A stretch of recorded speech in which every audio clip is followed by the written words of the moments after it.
ज़ारा अपने छोटे से घर की छत पर खड़ी हुई थी और अपनी नई कामयाबी के ख्यालों में मुस्कुराहट बिखेर रही थी। ये महज एक ऑफिस में बढ़ोतरी का मामला नहीं था, बल्कि उन रातों की जद्दोजहद का नतीजा था जो उसने बेख्वाबी में काटी थी। उसका नन्हा सा कमरा, जहां किताबों और कागजों के ढेर जमे हुए थे, आज उसकी मंजिल की मुनादी कर रहा था। अचानक मोबाइल की आवाज ने उसकी तन्हाई को भंग कर दिया। सारा, आज तुम बहुत खुश हो। इस खुशी की वजह क्या है? हाँ यार, मुझे सीनियर प्रोजेक्ट मैनेजर का पद मिल गया। वाह, अल्लाह मुबारक दे। तुम्हारी मेहनत रंग लाई। लेकिन ज़रा, तुम्हें पता है न, लोग हसरत करते हैं। खुशियों को थोड़ा छुपा कर रखना चाहिए। अरे यार आलिया, तुम भी बस इन नजरों और बातों पर क्या यकीन करना। लेकिन दिल के किसी कोने में ज़ारा को एक हल्की सी बेचैनी जरूर हुई, जिसे उसने नजरअंदाज कर दिया। ज़ारा की नई जिंदगी एक ख्वाब की तरह थी। नया केबिन, बड़ी तनख्वाह, नई गाड़ी और घर की सजावट, सब कुछ एक नई शुरुआत का ऐलान था। एक हफ्ते बाद ऑफिस में महफिल थी। ज़ारा ने नया एलिगेंट सूट पहना, खूबसूरत झुमके लगाए और जैसे ही दाखिल हुई, सबकी निगाहें उस पर जम गई। कुछ नजरों में खुशी थी, कुछ में रश्क।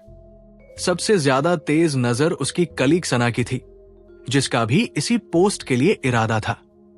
ज़ारा, तुम्हारी खूबसूरती और कामयाबी आज सबको हैरान कर रही है, सना ने कहा, लेकिन उसकी निगाहें ज़ारा के झुमकों पर जमी हुई थी। ज़ारा ने जल्दी से शुक्रिया कहा और किसी और तरफ मुतवज्जे हो गई। महफिल के बाद ज़ारा को बेकली महसूस होने लगी। रातों रात उसके एलिगेंट सूट पर एक अजीब सा निशान लग गया। दफ्तर में भूले होने लगी, फाइलें गुम होने लगी, ईमेल्स वक्त पर नहीं जाती।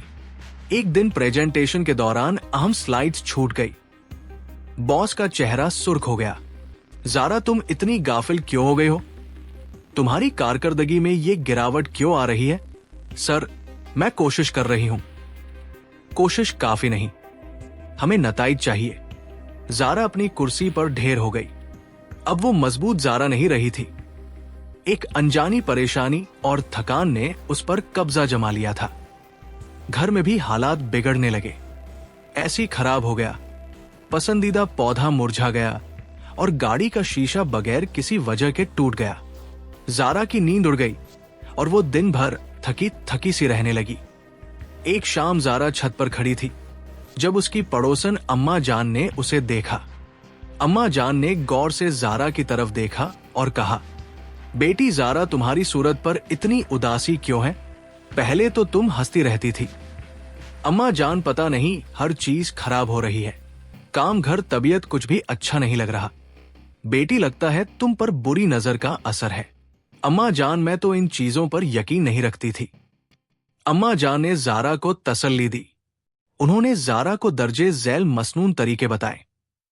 रोजाना सुबह शाम ये सूरतें पढ़ो: सूरतुल फलक, सूरतुल नास, आयतुल कुर्सी, सूरत फातिहा दम करना। अम्मा जान ने ज़ारा पर दम किया और ये दुआ पढ़ी। खलक तर्जुमा: मैं अल्लाह के कामिल कलमात के जरिए हर मखलूक की शर से पनाह मांगती हूं। अगर मालूम हो कि किसकी नजर लगी है तो उस शख्स से वुजू करवाया जाए और उसके वुजू का पानी मुतासिर शख्स पर डाला जाए। ज़ारा ने अम्मा जान की हिदायत पर अमल किया। रोजाना कुरान की सूरतें पढ़ी, दम करवाया और दिल से दुआ की। एक हफ्ते बाद उसकी जिंदगी में सुकून वापस आ गया। ऑफिस में कारकर्दगी बेहतर हो गई, घर में चीजें ठीक होने लगी और दिल का बोझ हल्का हो गया। सना ने फिर एक दिन कहा, ज़ारा, तुम्हारी गाड़ी बहुत स्मार्ट लग रही है। लगता है तुम्हारी जिंदगी बदल गई है। ज़ारा ने सुकून से मुस्कुरा कर कहा, अल्लाह का फजल है। एक शाम ज़ारा ने अम्मा जान से पूछा, क्या नजर देने वाले पर भी असर होता है?